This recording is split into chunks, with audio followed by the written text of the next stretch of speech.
Hi, I'm Christian Brindle with Christian Brindle Insurance Services. And I'm Glenn Shelton with Lead Heroes and Hire Heroes. And this is Taco Tuesday. Tuesday. Let's talk about insurance. This is a show all about growing your business as an insurance agent and bringing you up-to-date marketing trends. We have great guests. We have sales experts. We'll talk about all things pertaining to senior insurance and other lines of insurance. We're trying to help you grow your business, and we are excited that you are here to watch our content. If you enjoy this episode, make sure to like the episode. Subscribe to any platform that you enjoy to listen on. Make sure to leave a 5-star review if it allows it, and we'll see you on the episode. We'll see you in there. Welcome to Taco Tuesday, episode 2, season 4. We're going to start today a little different. I have a video here that I pulled up on YouTube that Christian has not seen yet. It's been all over. It's been viral. How he hasn't seen it yet, I don't know. But this, in a nutshell, will really help explain the topic that we're going to be discussing today on Taco Tuesday. So without further ado, here we go.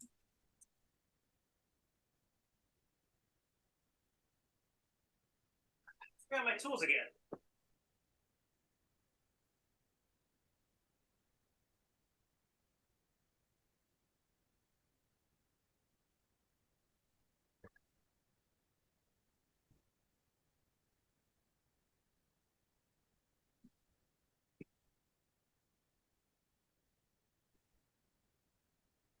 If you're listening right now and you're not watching, this is a Boston Dynamics teaser video that they uploaded on YouTube.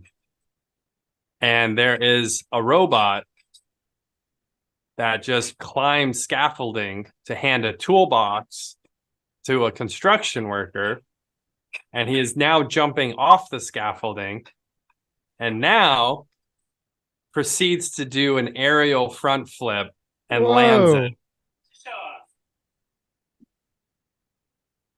So the reason for that video being the start of today's topic of conversation is the future of technology, which in my mind is really at the pinnacle of this conversation. It's the future of technology replacing insurance agents. We've seen this attempted to be implemented on the P&C side, I think in many different ways, some more successful than others. But if you saw episode 1, this came up in regards to the compliance conversation where there's a chance that cutting out agents could be either inadvertently or on purpose. A part of what's happening with compliance is trying to cut out 1099 agents, trying to cut out third parties and really have a system in place where a Medicare beneficiary can work directly with the carrier. So what did you think, Christian, about that video, first of all, before we get too much further? Unbelievable. I mean, like, I'm just like, is this real? I know. I thought the same thing. It aligns so much with some things that I've been kind of just like reading about and researching lately, like ChatGPT, for example.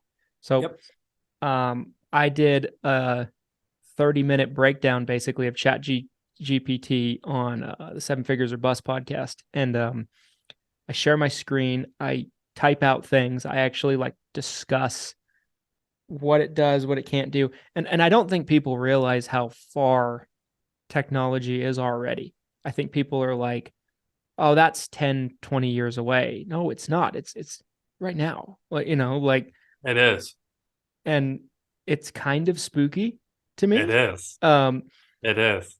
I went to Walmart the other day.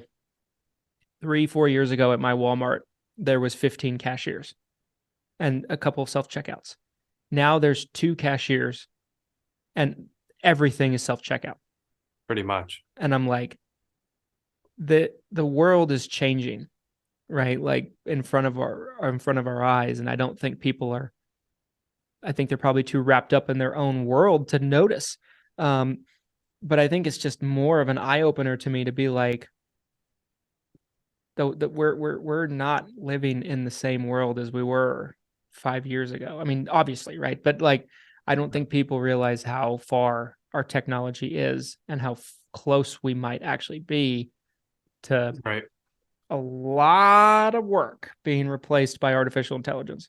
Manual labor is one of those things where you would think is like the last thing that would get replaced by robots, technology, AI. But that example right there of very much so a labor intensive task where it's fairly complex too. Like you have to the robot locate. Well, first of all, the robot understood the task that it was given to them via voice.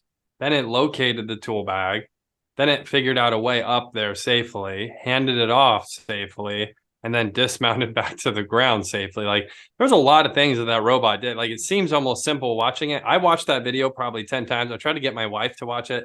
She was just like, it's a video of a robot, Glenn. Like, I don't know. I'm kind of on your team where it's like, this is crazy. Like, this is crazy. This is like, when I watched iRobot with Will Smith like 20 years ago, right? It was literally, I think it's a 20-year anniversary of iRobot this year. I think it was 2003. God, yeah. And I'm watching that movie as a kid, essentially, and I'm thinking this is nuts. And now today, that's reality. The video I just played for you, and it's essentially a functional humanoid robot that's walking around, and not to mention all the other technology, like you just mentioned, ChatGPT, being kind of a hot topic right now. But there's obviously a lot of other artificial intelligence programs that are happening. Automate, where does this go? Where is this going to put us? The bigger conversation is universal basic income, right? Like, are we really going to get to the point where robots can do 98% of what we're doing today? Like, is that the future? Is that happening soon? You mentioned on our previous podcast, it was like, well, how long does it take for this type of integration? So I don't know, there's a lot of variables, but it's mind blowing to see where it's at today. I think a lot of it is in its infancy, though. I think some of this is just the beginning. Some of it might be further along. I mean, timeline wise, what do you think about the adaptation of all of it? I mean, I used to say, by the time I'm on Medicare, that used to be my answer. But now, like, especially after seeing that and just some of the, things I've been kind of diving into just because of my interests, like with ChatGPT, other things, that have come out. I mean, it wouldn't surprise me if it's in the next 5 to 10 years, just because when I see that makes me feel like, how far away are we from a robot that can just do the entire task on its own? Like an insurance agent, right? Like imagine a truly robotic insurance agent. And that doesn't have to be a physical robot like what you guys just saw on the podcast at the start. It could be a complete virtual AI, right? And AI virtual insurance agent that can handle the complex task of understanding your needs, ask you the right questions, right? And then it's going back and it automatically searches for the best option and then facilitates everything. It's always on, always there. I mean, how close is that to a reality? Yeah, I mean, it's hard to say. I mean, but I talked about this. I watched a video that probably made like a really big impact on me. And I mentioned it when we did our giveaway for the IAA event. We were live streaming, you, me, Eric Fierro, Tracy Lonesberry. And one thing that I talked about was I watched a video recently that Alex Hormozy put out. Alex Hormozy's, kind of the new kid on the block with like business, entrepreneurial topics on YouTube, but his stuff is really good. I highly recommend it if anybody likes that kind of content like I do. And he put out a video about artificial intelligence. And one thing he was talking about, he's like, how far away are we from customer service being completely eradicated? Like you'll call up and there will be an AI voice that is so good that you can't tell. You can't tell if it's a human or not. Right. And you might even ask them, are you a human? And it comes back and says no. And you might even get to a point in our social norm of society where you're relieved because they'll do a better job than a human, and that. And then the other thing he talked about outside of that was like, how far away are we from something happening like the movie Her, like AI companions. Gosh, falling in love with robots. Like how would we be surprised if that is a thing that happens? How many lonely dudes are out there? It's already, I'm sure there's probably already chat programs where it's a computer and there are guys that are just like, this is my girlfriend, like that's probably a thing somewhere already. I don't think that's crazy. I think that's definitely going to be a thing for sure. In that movie, Joaquin Phoenix, right? I haven't seen it. You should. I want to. My wife despises it and I watch it all the time. Because I think when I first saw it, I was like, you're like, hilarious. It's that easy to get an AI computer girlfriend. You're like, really? I just thought it was hysterical. Because when I first saw it, it came out a while ago. It's an older movie than I think people realize, maybe 8-9 years ago. And I remember being like, I'm like, this sad sack, he's falling in love with his phone, with Siri, basically. With Siri. And Siri. And I just thought it was funny. My wife's like, she's like, this is the dumbest, worst movie I've ever seen in my life. I'm like, we're gonna watch it again. And stay tuned. Encore showing coming up. But anyway, like when I first saw that movie, it sounded outrageous and ridiculous, but knowing what I know today and kind of seeing where things are going, like, doesn't sound that ridiculous. I mean, for me, it sounds ridiculous. I wouldn't want that. But like, is there a dude out there that's like, this is my babe, my Siri, like for my sure. Alexa is my boo? For sure. I definitely think they're out there already. And I think it's going to evolve and get more complex the better technology gets. To bring this back to the insurance conversation, before we get completely just outside the atmosphere of our normal topics, I feel like the companies that have tried to implement a more technology-focused option for customer service, for writing policies, for doing underwriting, I think some things go well. Some things, it's still really hard to replace a human-to-human connection. Again, that's my entire business is humans talking to humans. Obviously, there is a huge threat to me if something like what you talked about, right? You're talking about the potential of a robot making a phone call, talking to another human. The human might not even know, or maybe they even are hoping it is a robot because they don't want to talk to humans. I don't know. Who knows? That's a wild perspective to even think, but I think it's a ways off. I don't think this is something that's going to happen tomorrow. I think that there are certain things it does well. Like as an example, I think automated underwriting for insurance products, I think that's been a huge benefit to the entire industry. Yeah, I think agreed. I think it helps policies get issued faster. It helps agents get paid faster. It helps protect people faster because they can get that policy.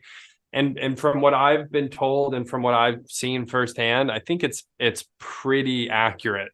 It's not like they're issuing these applications and coming back and saying, sorry, that should have never happened. So I don't know. I think if I had to put a guess on like when is a true like AI insurance agent robot a possible threat to 1099 agents, I don't know, 10, 15, 20 years. I don't know.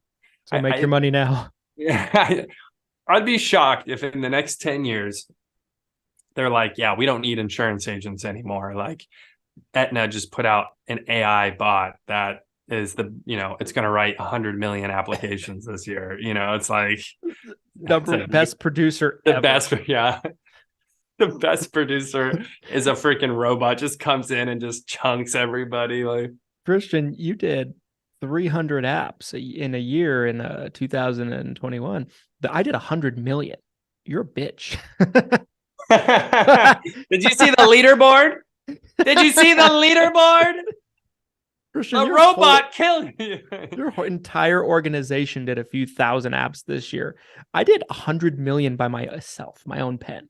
It's like trash talking. Right? The robot's going to all the carrier trips. And he's just flexing the whole time, bro. He's just chilling in the corner. He's like, yeah. Yeah. He's like, I'm writing apps right now.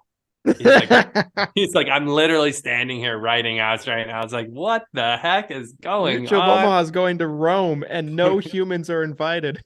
It's a robot fest. There's like brokerages trying to build their own robots to compete. We have the robot speaking at the summit, like 2035. How to write 300 million insurance applications in 1 year. Step 1, don't be human, yo. Don't have a beating heart. Step 1. So here's a question though. Is like, as this continues to advance, how do you compete? How can you compete with a robot? How do you compete with the guy standing in the corner that's writing 1 million apps an hour? Like what? How? I don't think you can. I mean, I don't know the answer to that question. I think you can. So, okay.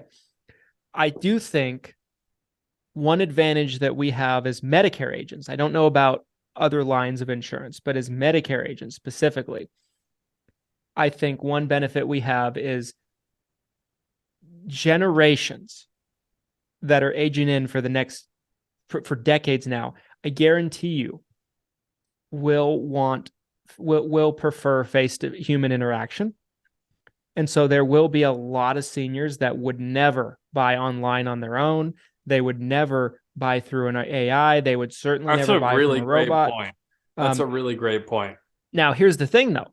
They said it's the same thing as like the social media conversation, right? Like seniors aren't on social media, but then as new demographics aged in, there was younger seniors, if you will, right? That like are used to social media, then they're on social media. So that will eventually catch up. What year do you feel like seniors were on social media? What do you have a year? I kind of have a year where I feel like it happened. Yeah. I believe that like when it came down to like a consensus, I think 2015. 15? Yeah, that's my year. I was going to say 18. There were certainly probably more on at 2018, but I think there were probably more on than weren't by 2015. That's my it was like a switch, because I remember trying to get into like early Facebook marketing in the senior space, specifically like already on Medicare 67 plus, right? Like that's a demographic that we target a lot for Med Sub at Lead Heroes. And I remember 2017 even doing some Facebook marketing and just feeling like the demographic, the cost per lead was nuts.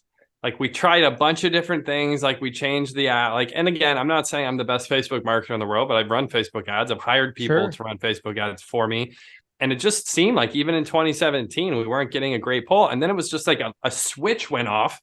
And then all of a sudden the market was flooded with Facebook leads. And it seemed like seniors were responding to Facebook marketing. I think, that's a great point. I mean, I guess I'm thinking about Facebook, but I'm also thinking about YouTube. So like you look at some of the early people that had YouTube channels for Medicare, like 2010, 2009. Right. By 2015, let's say, they were just absolutely crushing it with organic YouTube traffic. So I think about that. I think about, I mean, Facebook, maybe Facebook took a little longer. I don't know. It seemed to me that everyone had a Facebook account when I was in high school, I mean, but I think about like my grandma, for example. She'd be a good example. 2008, 2009. My grandma had an account, but like my mom made it for her. She didn't know how to log in. So that's probably like your average senior at the time. It's interesting. I'm sure like 2017, 18 was probably when it like reached a peak. Where it was like, okay, we're here. I think maybe we were starting to get there by 2015. I think it depends on the platform. To get back to the original point that we were making with this, you guys, just because the technology exists, so the technology would have to be created, right? Like this, it doesn't exist today, and I don't know when that's going to happen. But at some point, let's say the technology does get created. There's an AI insurance agent that can write 100 million apps a year. I just freaking love. I think that has to be like the thumbnail of the episode. Is like the Boston robot Dynamics, 100 million apps a year. Yeah, like give me some robot, and it's got like a thought bubble. It's like I just wrote 100 million apps last year. Like how I'm going to teach you how to write 100 million apps a year or something ridiculous. But just because the technology exists and it works, which I think that's its own jump, the market adaptation to it is a whole nother conversation to be had, and it could take 5, 10, 20, who knows? It just, I don't know how long it would take the current senior population to adapt. There could easily be pushback that says, I don't want to work with a robot. That sounds horrible. Like, I don't care how easy it is. Like, I'm not doing it. I'm not changing. I'm calling Joe down the street because he's my guy. There's going to be a lot of that for sure. So that's a whole nother part of the conversation. Yeah, for sure. So like, that's what I think about, like, in terms of how to survive it.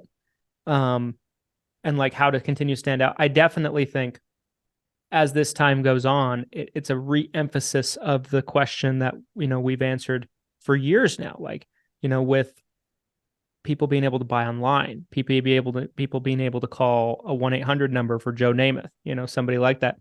How do you stay relevant as an agent? And that's by finding ways to make yourself more valuable continuously. Correct. For your clients. Correct. I do think we reach an end game there where the people aging in are used to it. They've maybe had it around for a lot of their lives. Who knows how long this is out? Decades probably. Before we got to that point from the time it was introduced, and they'll probably get to a point where you're screwed, bro. Like I just, let's be real about it. Like, and that's like very cynical of me to say. But that's also, I think, a long ways away. I don't disagree with you. I think that's coming, but I think it's probably a lot further away than we realize. Yeah. I mean, maybe it's 50 years from now. Right. You know what I mean? Like, and I'm 80. I'm not going to be writing apps. Probably. Hope not. Probably. Hope not. Maybe you will. I want to change directions a little bit. We have some more time here, and we've talked so much about the technology piece of this, which I think the original conversation was more so about carriers replacing agents with internal agents. Mm-hmm. I think that was more of the original conversation, because I do believe that is a situation that's happening, and I think it could continue to become a thing.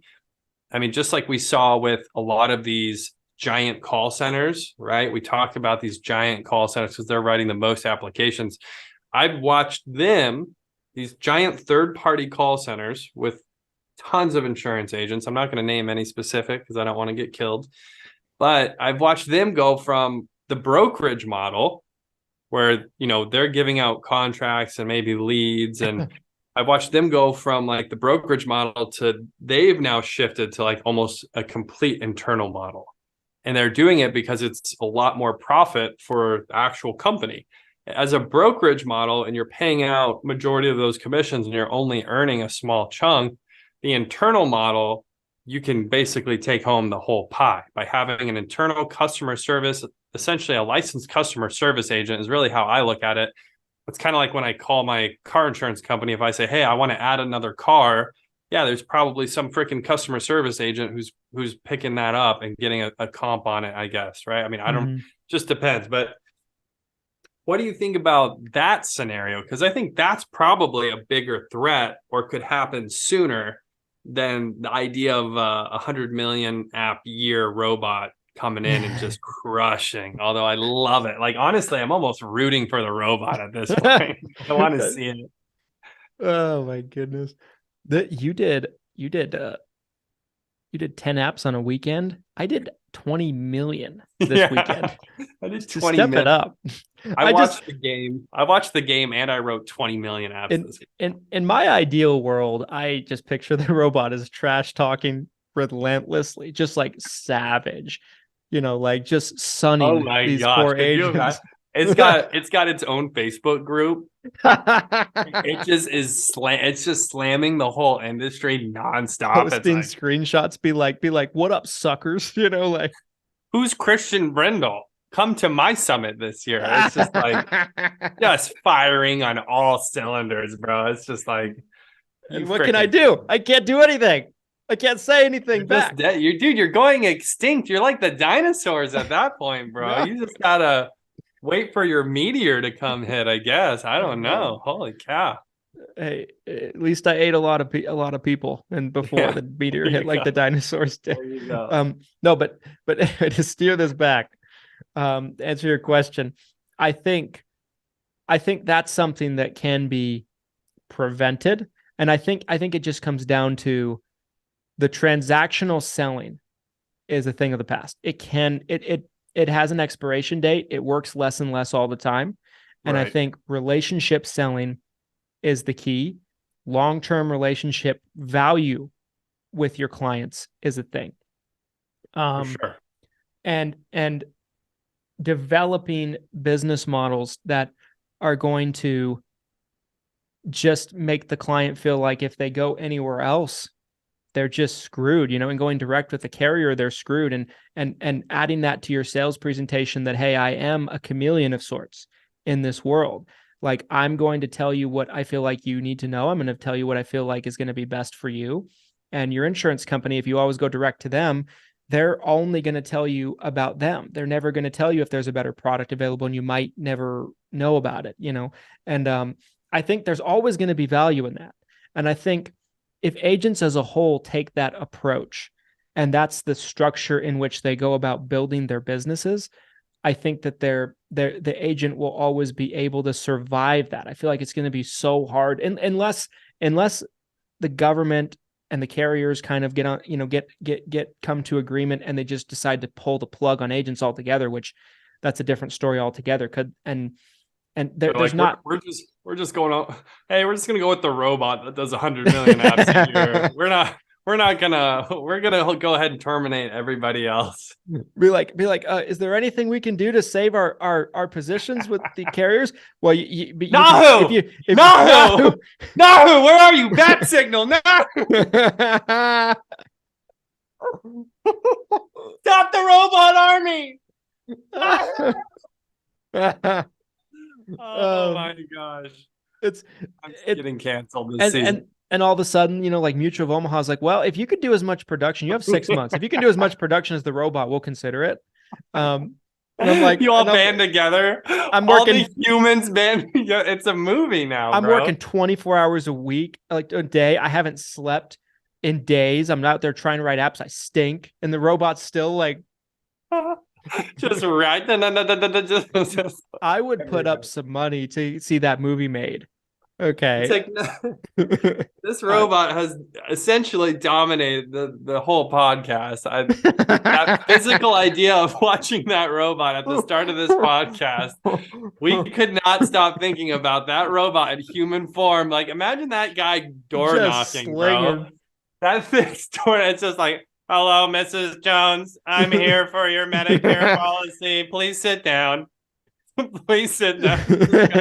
They pick them up and put them down forcefully. Yeah. Mrs. Jones, stop moving. Mrs. Jones, may I please see your Medicare card?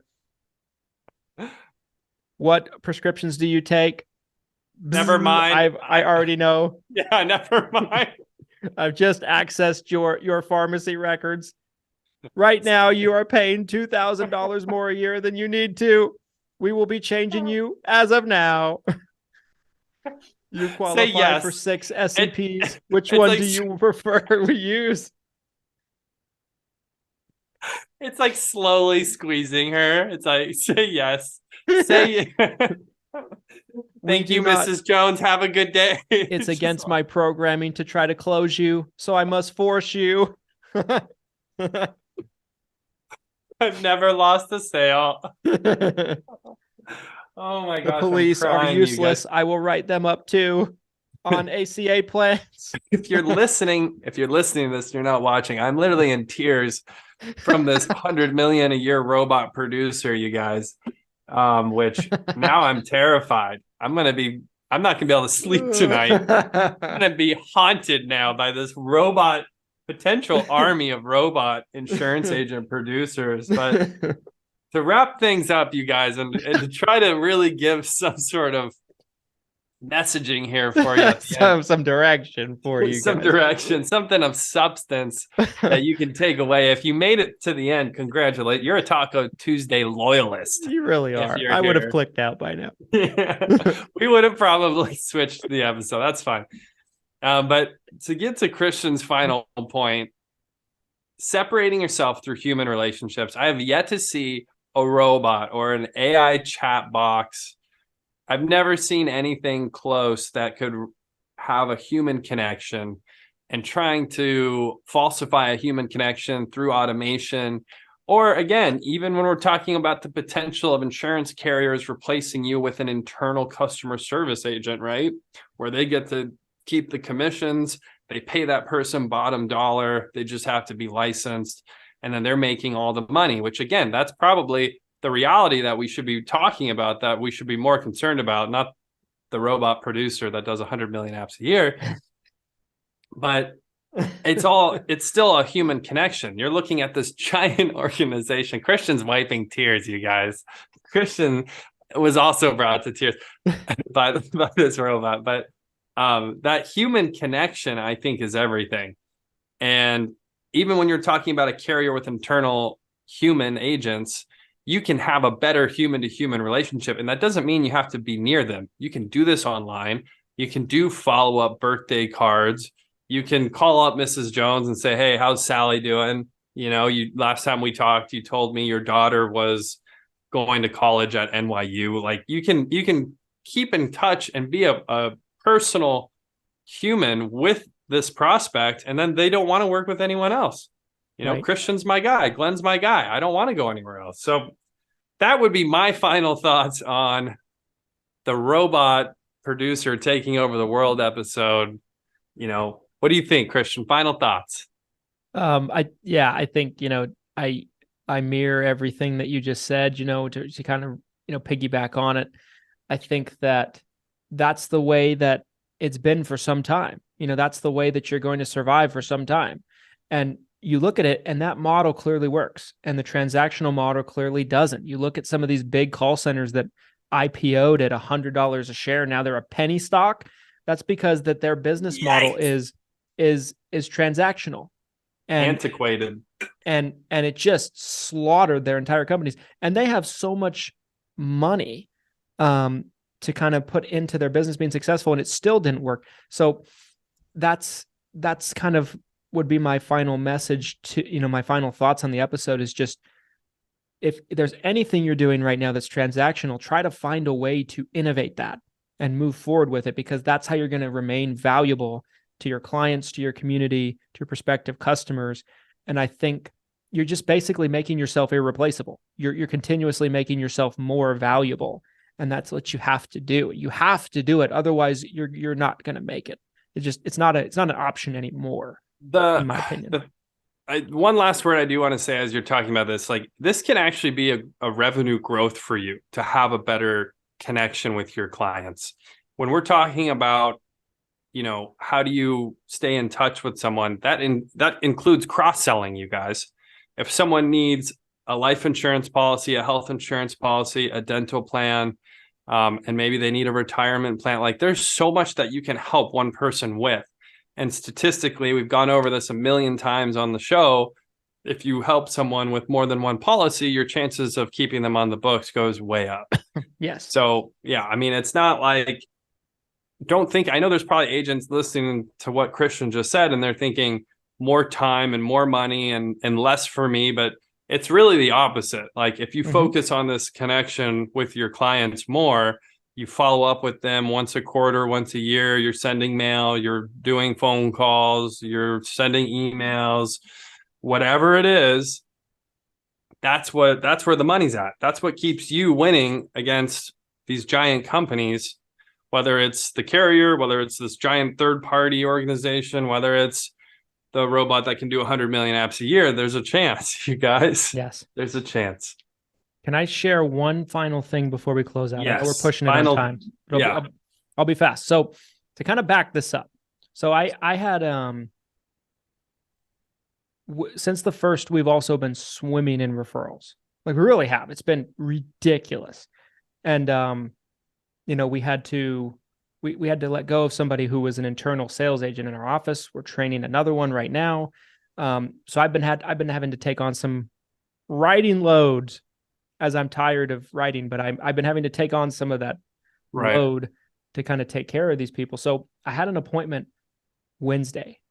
So it was probably 2 days ago. And these people come in at 4:00. The couple, husband and wife, 2 couples show up. And I'm like, what the hell? And so 4 people walk in. My anxiety is going nuts. And I'm thinking maybe they're here for one of the, one of the independents that we keep in the office. Maybe they're here for, somebody else. And nope, they're both here for me. They somehow got double scheduled. Oof. So I'm Brutal. like, here's what we're going to do. I'm like, this is a good problem to have. We have so much referral business coming in. We can't even handle it. We're double booking people by mistake. Yeah, that's wild. So how did I handle it? I tell them, I'm like, all right, we're going to go in the conference room and we're going to do this appointment together. Are you guys okay with that? Turns out they're all the exact same situation. They're all 66, all 4 of them.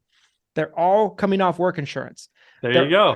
And so I gave them the same presentation and they ended up being very good friends. They're going to get lunch now. It's just the weirdest thing. That's insane. No idea who each other are. And you got 4 apps on one pitch. I couldn't write them all that day because they're all too far out, but I will in about a month.